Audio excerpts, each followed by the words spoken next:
acá el que se enoja y el que se pone nervioso pierde. Nosotros estamos gobernando un país muy complejo en un contexto de pandemia. No podés estar todo el tiempo pendiente de lo que hace el macrismo. ¿Sabés por qué? Porque entre el macrismo y nosotros hay millones de personas a las cuales no les estamos hablando. Entonces hay que hablarles a esas millones de personas, y no estoy hablando del centro político, porque pueden ser de izquierda, de derecha, pueden ser antipolítica. Lo que digo es no caer en la tentación de confrontar solamente con Macri, porque en el medio hay millones de personas que saben que Macri es el pasado y que esperan de nosotros respuestas concretas. ¿Cómo lo ves? ¿Lo escuchaste al expresidente? Sí, lo escuché. Hizo daño cuando era presidente, hace daño como expresidente. La primera reflexión, lo que decís vos de la política sanitaria es muy ajustado a la realidad. No se puede, viste, desde la posición relativa de poder que él tiene, bajar ese mensaje a la sociedad, porque además parece que cuando se pide el aislamiento social preventivo obligatorio, en realidad es una decisión política, y en realidad en todo caso es una decisión de política sanitaria. Son los especialistas sanitarios los que recomiendan que los pibes no vayan al colegio, son los especialistas sanitarios que recomiendan distanciamiento social, cuidado con la tercera edad. ¿Por qué? Básicamente porque el sistema sanitario de la Argentina es muy frágil, no es igual que al europeo. Entonces hay que ser muy cuidadoso con las consignas. Y la picardía maligna de este expresidente consiste en asociar una demanda genuina en la sociedad a un problema político inexistente. O sea, el problema acá, yo entiendo que la gente tenga bronca porque no puede ver a su familia o tenga ganas de salir a la calle. Ahora, la dirigencia política tiene que transformar esa angustia, esa demanda, en una propuesta razonable, no llevarle la corriente a la demagogia que insiste con que esto es una política pro dictadura o dicto. Si no digo esto no me voy a quedar contento con esta entrevista. A veces un dirigente político tiene que contradecir el sentido común y no tiene que prestarle atención a las encuestas. Y un estadista tiene la obligación de decir lo que piensa y de decir lo que es bueno para todos, más allá de que eso sea marketinero o no lo sea. Y un expresidente tiene una posición relativa de poder muy importante.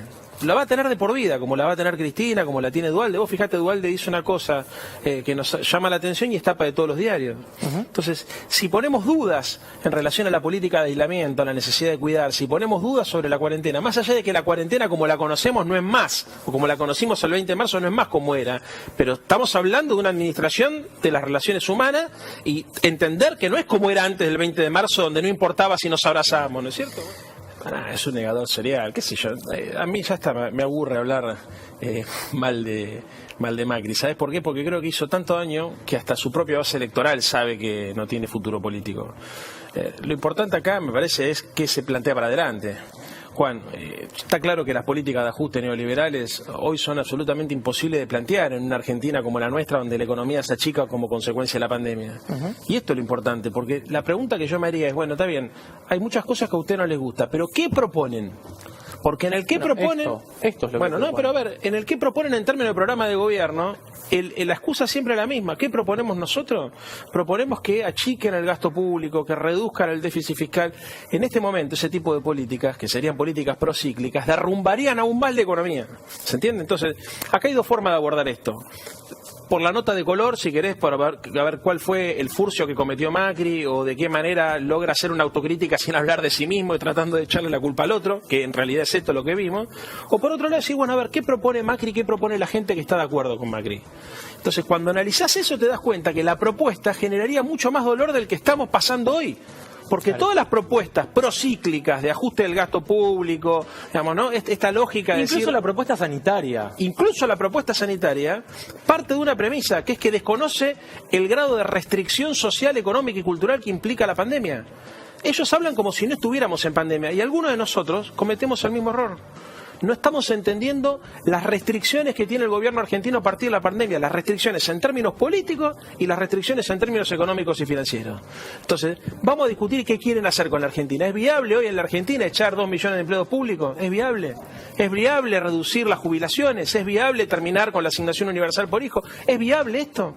Bueno, no es viable, porque cuando vos desgranás un poco, lo único que les queda para proponer son políticas de ajuste. Y hoy las políticas de ajuste harían mucho más dolorosa la situación. Puntas y demás. Pero hablaba de la justicia recién y de la supuesta injerencia del Ejecutivo actual en la justicia. ¿Cómo lo ves?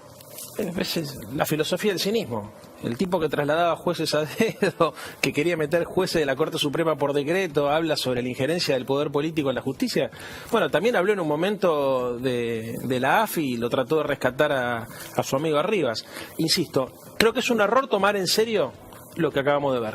Es un error. No hay que discutir sobre lo que Macri quiere que discutamos, ni siquiera para tomarle el pelo. Hay que discutir sobre lo que le están proponiendo a la Argentina. Este es un error, Juan. Nosotros estamos actuando demasiado pendiente de lo que hace el adversario. Demasiado pendiente. Muchos hoy decían, ¿cuánta gente? ¿Cómo puede ser? Uy, ¿cómo movilicemos nosotros? Esperen, tranquilo. Acá el que se enoja y el que se pone nervioso pierde. Nosotros estamos gobernando un país muy complejo en un contexto de pandemia. No podés estar todo el tiempo pendiente de lo que hace el macrismo. ¿Sabés por qué? Porque entre el macrismo y nosotros hay millones de personas a las cuales no les estamos hablando. Entonces hay que hablarles a esas millones de personas, y no estoy hablando del centro político, porque pueden ser de izquierda, de derecha, pueden ser antipolítica. Lo que digo es no caer en la tentación de confrontar solamente con Macri, porque en el medio hay millones de personas que saben que Macri es el pasado y que esperan de nosotros respuestas concreta. Sí, creo que durante el aparato comunicacional de la Argentina lo maneja un sector que quiere que al gobierno no le vaya bien. Está claro eso. Ahora, lo que yo digo permanentemente, insisto con esto, es que nosotros no podemos caer en la trampa que nos tienden. Tenemos que tener agenda propia.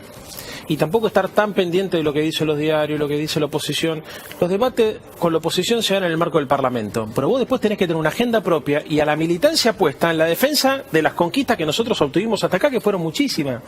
O sea, mucha gente te dice, tenemos que ir más a fondo, o sea, se ponen nerviosos cuando ven la locura que estamos viendo hoy, porque aparte de feriado, mucho en casa mirando televisión, y suponen que la reacción del gobierno debería ser la misma. Error.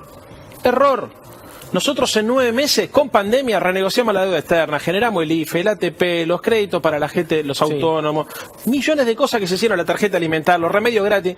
A ver, lo que hay que entender es que las expectativas nuestras incluso, que existían y eran legítimas hasta el 20 de marzo, no existen más. Ahora, ¿no te da la impresión que muchas veces se llega tarde, el gobierno llega tarde a las discusiones? Y me refiero puntualmente a tal vez miembros del gabinete que incluso llegan posterior a que la narrativa ya es absolutamente distinta. Sí. Desde reforma judicial hasta las medidas económicas. Sí, pero déjame los últimos 2 minutos para decir algo, hasta como amigo, como si estuviéramos en el living de casa.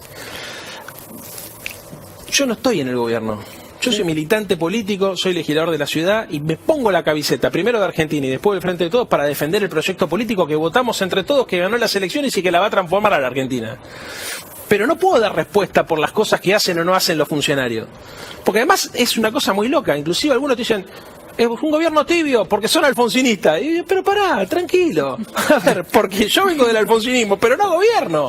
Entonces yo entiendo que, y la mayoría de los compañeros que están llevando adelante la gestión del gobierno no provienen ni del radicalismo ni del alfonsinismo. Y la mayoría son peronistas, pero gobiernan no a partir de su ideología política, sino a partir del contexto de la pandemia.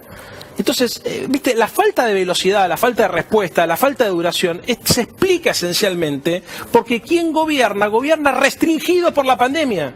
Restringido, no puede movilizar, tenés dificultades para llevar, por ejemplo, las oficinas públicas funcionan con mucho menos gente de la que funcionaban antes de la pandemia, el aparato del Estado en las 24 provincias es mucho más lento, es difícil construir una línea de comunicación porque la gente no está en el territorio. Claro.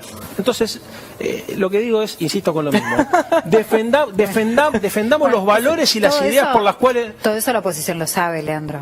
Claro que lo sabe y lo aprovecha. Y lo capitaliza. Por supuesto, ¿no? Que sí. Ahora, lo que es increíble es que nosotros nos comamos el verso de la oposición.